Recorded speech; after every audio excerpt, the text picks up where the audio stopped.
चौकीदार। पेट्रोल ने सेंचुरी मार ली, गैस 800 पार। कहाँ सोया है चौकीदार, कहाँ सोया है चौकीदार। इस तरफ बाईं तरफ जो हमारे कुछ बुजुर्ग बैठे हैं, मैं उनसे भी गुजारिश कर रहा हूं कि आपकी चुप्पी से काम नहीं चलेगा। आपको भी बोलना पड़ेगा इस हुकूमत के खिलाफ, आपको भी मुखर होना पड़ेगा, आप सारे लोगों को भी, कि कहाँ सोया है चौकीदार, कहाँ सोया है चौकीदार। पेट्रोल ने सेंचुरी मार ली, गैस 800 पार। कहाँ सोया है चौकीदार, कहाँ सोया है चौकीदार। कि चाय बेचने वाला पूरा भारत बेच रहा है।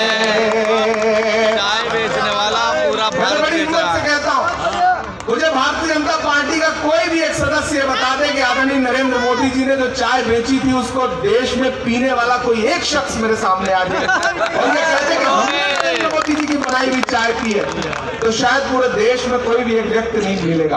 आप सोचिए किस तरह से प्रोपेगेंडा खड़ा किया गया, किस तरह माहौल बनाया गया और आज देश को कहां लाके खड़ा कर दिया गया कि चाय बेचने वाला पूरा भारत बेच रहा है।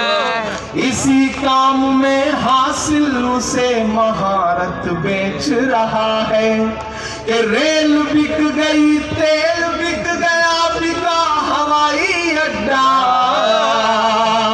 कुशीनगर गए थे अभी एक हवाई अड्डे का उद्घाटन करने और दूसरे दिन ही रिपोर्ट आ गई कि बस बहुत जल्दी ये भी बिक जाएगा, लीज पे चला जाएगा। ये रेल बिक गई, तेल बिक गया, बिका हवाई अड्डा। अगली जो लाइन है ना उस पर चुप मत रहिएगा। रेल बिक गई, तेल बिक गया, बिका हवाई अड्डा। सब कुछ बिकता देख के खुश हैं अपने जेपी नड्डा। जनता महंगाई की मारी, जनता महंगाई की मारी करती हाहाकार। कहाँ सोया है चौकीदार, कहाँ सोया है चौकीदार। पेट्रोल ने सेंचुरी मार ली, गैस 800 पार। कहाँ सोया है चौकीदार, कहाँ सोया है चौकीदार। ये नज़्म मैं आपको इससे सुना रहा हूं ताकि थोड़ी देर आप बेदार हो जाए, क्योंकि मुझे आपसे बहुत अहम गुफ्तगू करनी है। मैंने आपसे शुरू में कहा ना कि महज 4 सीटों पे हारने का असर यह हुआ कि पेट्रोल 10 रुपए और डीजल 5 रुपए और कहीं 5 और 10 मिला करके सस्ता हुआ। सिर्फ एक उपचुनाव का असर यह हुआ।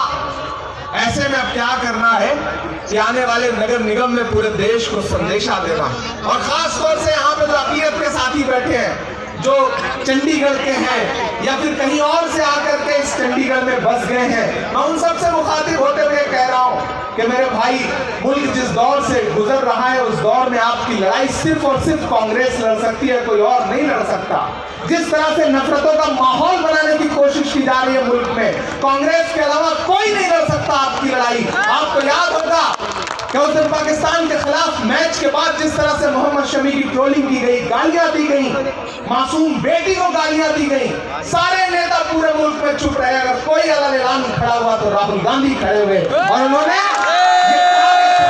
के साथ 2 दिन पहले जब विराट कोहली को गालियां देनी शुरू की भाजपा के पेट ट्रोल आर्मी ने, तब राहुल जी खड़े हुए, उन्होंने कहा कि नहीं, इस देश के संविधान और इस देश के लोकतंत्र में पूरे देश को विराट कोहली के साथ खड़ा होना चाहिए।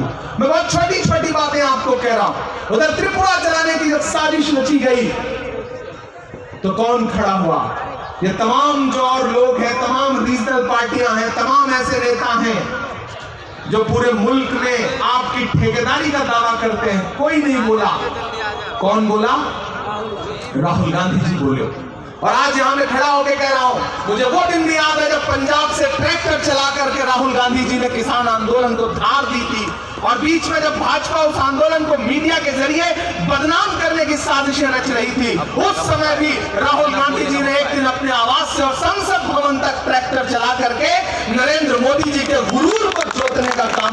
और किसानों के साथ खड़े होकर के ये बताया कि कांग्रेस पार्टी कल भी किसानों के साथ खड़ी थी, कांग्रेस पार्टी आज भी किसानों के साथ खड़ी है।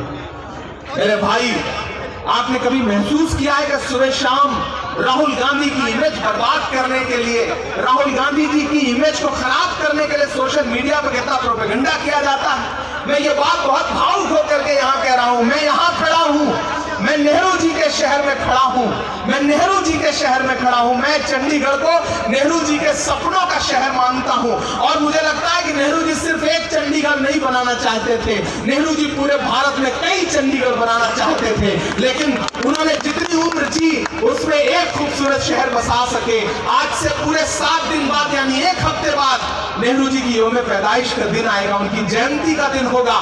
मैं यहाँ खड़ा होकर के आपसे कह रहा हूँ, आप कभी सोचिए कि 1947 में किस हालात में नेहरू जी को यह देश मिला रहा होगा।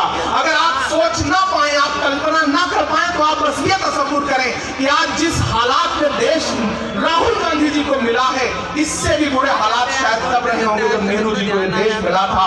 दोनों तरफ बंटवारे हो चुके थे, लहू लहू मंजर था।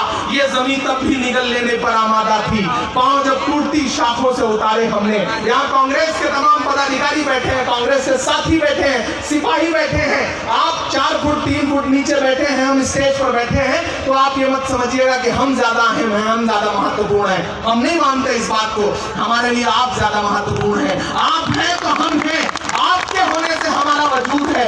इस मंच पर